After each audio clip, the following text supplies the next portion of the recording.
कर्कट राशि व्यक्तिशेषक आसंता 17/10/2025 रवि महाग्रह तुला राशि को जाउछंती। से भली भाव में देवगुरु बृहस्पति कर्कट राशि की जाउछंती। शनि महाग्रह मीन राशि रे अछंती एवं राहु कुंभ राशि रे अछंती।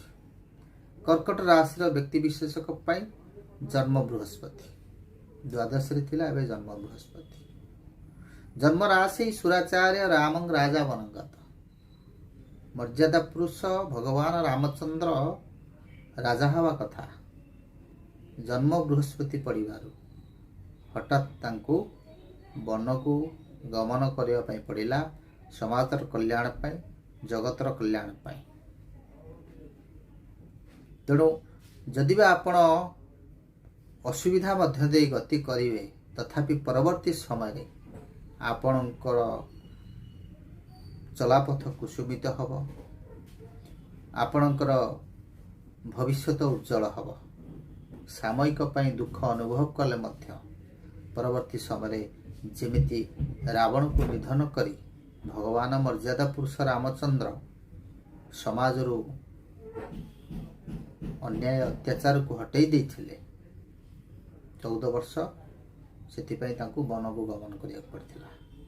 ठीक से भली भाव रे आपणकर शारीरिक समस्या कथा कहंतु, आपणकर व्यक्तित्व कथा कहंतु, आपणकर निजर पराक्रम साहस पराक्रम कथा कहंतु। सबुथिरे किछि किछि समस्या देखा दब। द्वितीय भाव रे केतु। द्वितीय भाव होची बाणीर भाव। द्वितीय भाव होची आपणकर परिवार कुटुंबर भाव। द्वितीय भाव होची आपणकर संचित धन। आपणकर संचित धन आपण व्यय हो जवार संभावना अच्छी, बा संचय करी रखि परिबे नाही। बाणी रे आपण एमिति कथा कहिबे जहाँ अन्य मानक मनरे कष्ट देई पारे, जोथि पई आपणक सहित मनांतर मतांतर हेई पारे। परिवार रे केतुंकर द्वितीय भाव रे अवस्थान। जदिबा आपणकर सम्मुख रे कोनोसी कथा उठु नथिबो, पछद पटरे आपणको धिक्कार करिवे, आपणको तिरस्कार करिवे। सेति प्रति आपण सजाग हुअन्तु। चतुर्थ भाव रे रवि। चतुर्थ भाव होची आपणकर गाड़ी, भूमि, गृह, माता एवं शिक्षा। से रवि अवस्थान करुछंती, शिक्षा क्षेत्र रे बा शिक्षार्थी माने कठिन परिश्रम करले जाई फल प्राप्ति हेबे। रविंकर अवस्थान चतुर्थ भाव रे आपण को गाड़ी, भूमि, जमी क्रय करिया पई सुयोग सृष्टि करिवो। से भली भाव रे जदि आपणकर मां को कथा देखिबा, मां को स्वास्थ्य रे किछि हार्ट जनित समस्या देखा दे पारे। अष्टम भाव रे राहु। अष्टम भाव होची आपणकर अचानक धन प्राप्तिर भाव।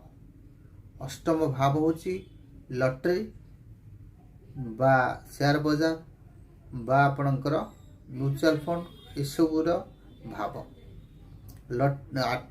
अष्टम भाव होची मुख्य प्राप्तिर भाव।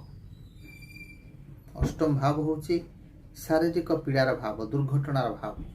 तेणु जो अष्टम भाव रे आपणकर राहु अवस्थान करुचंती, गाड़ी चलेला बेले सतर्कता अवलंबन करंतु। शारीरिक समस्या लगी रही पारे, आपण सेति प्रति मध्य यत्नवान होंतु। किंतु आपण एसबुर लॉटरी हैला, शेयर बजार है इसबू किसी फायदा आपण पाइपारती। नवम भाव रे शनि, नवम होची भाग्यर स्थान, नवम होची पितांकर स्थान, नवम होची आपणकर आध्यात्मिकतार स्थान। तो से जगह जिते शनि रोचंती आपण आउ टिके आध्यात्मिकवादी हेबे। आपण आध्यात्मिकता पाई आपणकर समाज रे मान मर्यादा बढ़िबो।